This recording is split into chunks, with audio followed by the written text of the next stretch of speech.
Hello, this is John from caveofprogramming.com. Welcome to another C++ for Complete Beginners tutorial. In this tutorial we're going to look at the if statement in C++, and this is a very exciting point to have reached because finally we can begin to make our programs interactive. So I've got a basic C++ program here, and to illustrate the use of if, I'm going to create a little program that asks the user to enter a password and checks if that password is correct or not. First of all, let's declare a string, and let's call this password. And I'm going to set that equal to some password that the user is supposed to enter. Let's just put hello, although of course you should never use that as an actual password in real life.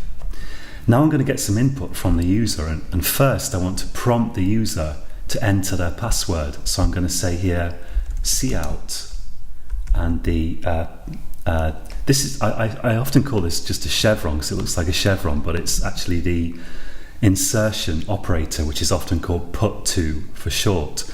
So I'm going to start calling this put2 from now on. So I'm going to type cout put2 space, and let's say here enter your password, and I'll just put like a little sort of angle bracket thing within the string here, just to make it look a bit more like a sort of prompt. Let's have a space after that as well, and then let's output flush. Then I'm going to get the user input with cin, so let's say cin, and I'm going to type the extraction operator, also known as get from. So cin get from, and now I need a string in which to store the input that the user enters. And best practice in C++ is that you should declare your variables pretty much as close as you can to where they are actually used. So let's type string input here. So this is where I'm going to use this to store my user input, and I'm declaring it really close to where I'm using it.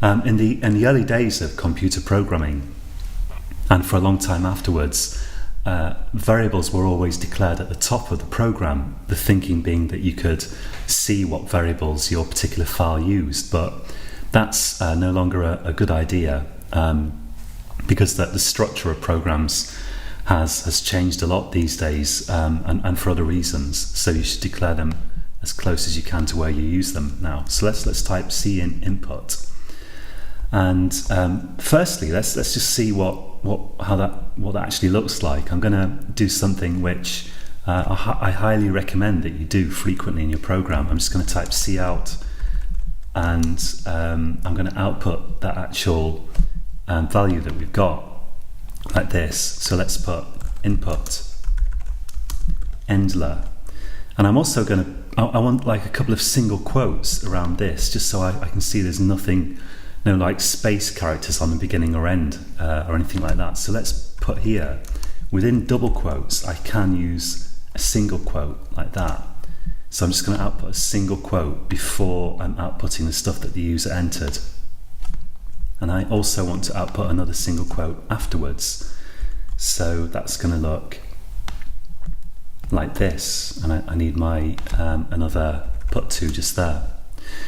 Okay, so let's run this program before we go any further. So it says enter your password, and I'll just click in the console and enter let me in, hit return, and we can see this is what the user entered, and these single quotes just enable us to see that there really is nothing on the start or the end of the string. So I'd recommend, like, when you write a computer program, always try to check every step. Excuse me. If there's anything that you're not completely sure about, use cout to output some of the stuff that's entered, or the results of calculations that you've done in your program, and check that it is what you expect. And if you build up programs step by step like this, creating a step, outputting the values of any variables that you're not totally sure about before proceeding to the next step, and run your program at each step, then it really helps you to develop programs a lot more rapidly, because you don't end up with a massive pile of code that doesn't work and you don't know why. Okay, so now what I want to do is I want to check to see if this input, we can get rid of this, and I want to check to see if the input matches this password here. And to do that, I'm going to use an if statement, a conditional statement in C++. We're going to have a lot of fun with this in the future, doing a lot of different things with it. It's extremely useful, one of the basic building blocks of computer programs, and it looks like this. And it follows a pattern that you often see in C++ in general and in many programming languages. That is, we have a keyword like this, if in this case. And following that, we have two round brackets, open and close, and we're going to put stuff in those round brackets. And following that, we have an open and close curly bracket like these. So we put the code that we want to run if the condition is met between these two brackets. And we're going to put a condition between the round brackets after the if keyword. And notice that's a very similar pattern to the whole main function here. We have this extra thing here. We have the what we call a return type of this function. But then we have, well, in this case, it's not a keyword. It's a special function name, main, but it looks pretty like this. And following main, we have two round brackets, and we have these open and closing curly brackets, which have code in them, and it's a similar pattern here. So what do we put in if? In if, we're going to say we want to compare this input. Let's type the input here, input. Compare the contents of this variable with the contents of this variable here.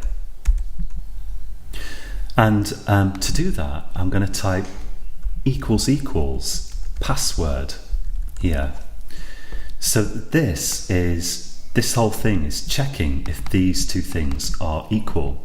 Why is it two equal signs instead of one? Well, it's because these two equal signs have a different meaning to this equal sign. This equal sign is taking this value and assigning it to this variable, this string.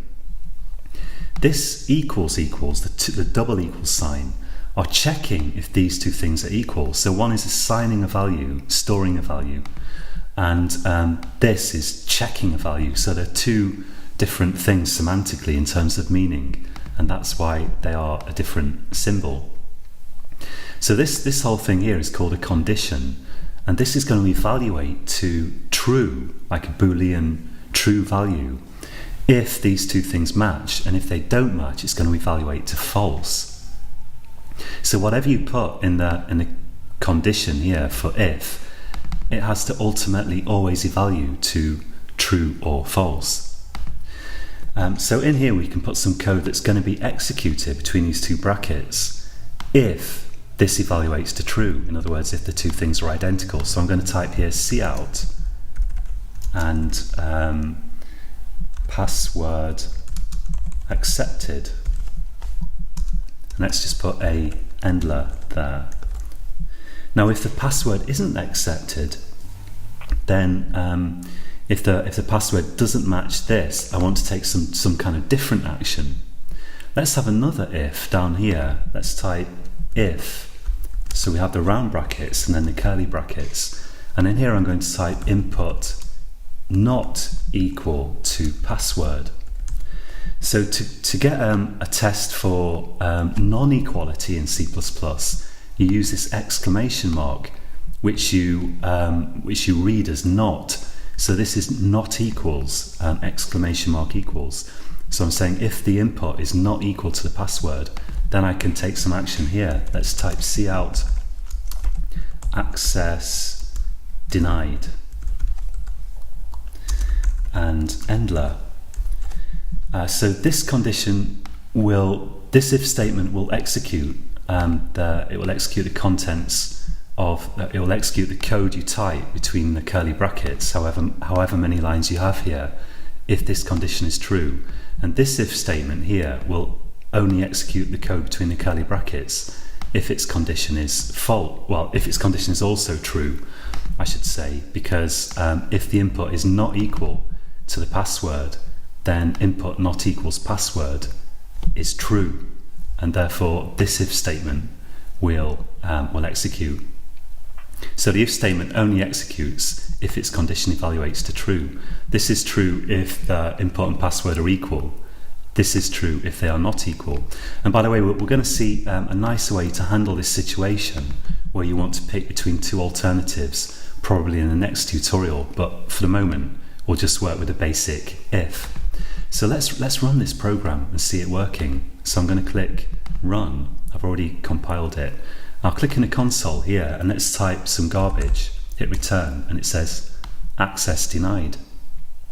Let's run it again, and I'm going to type this time hello. I hit return and it says password accepted. So that's pretty much it for this tutorial. You can also use ifs with integers. It works well with integers as well in exactly the same way. And if you want to practice this, I'd recommend that you try typing out a similar program to this, something a little bit different if you like, or else the same program. Try to type it out just kind of without looking at this code, unless you actually have to because you can't remember stuff, but try to look at this as little as possible and try to get this program working. And also try to do this with an integer. You don't have to use if on input that's actually being entered. You can use it on the values of variables that you've hard coded in your program. So I don't have to get, for example, the input from the user. Here I could have just assigned it a value with an equal sign. So try to get this program working, and try this with integers as well. Make up a little program that uses at least one if statement using integers and see how you get on. So that's it for this tutorial, and in the next one we'll probably look at if else, and we'll look at some more stuff with conditions. So join me again next time, and until then, happy coding.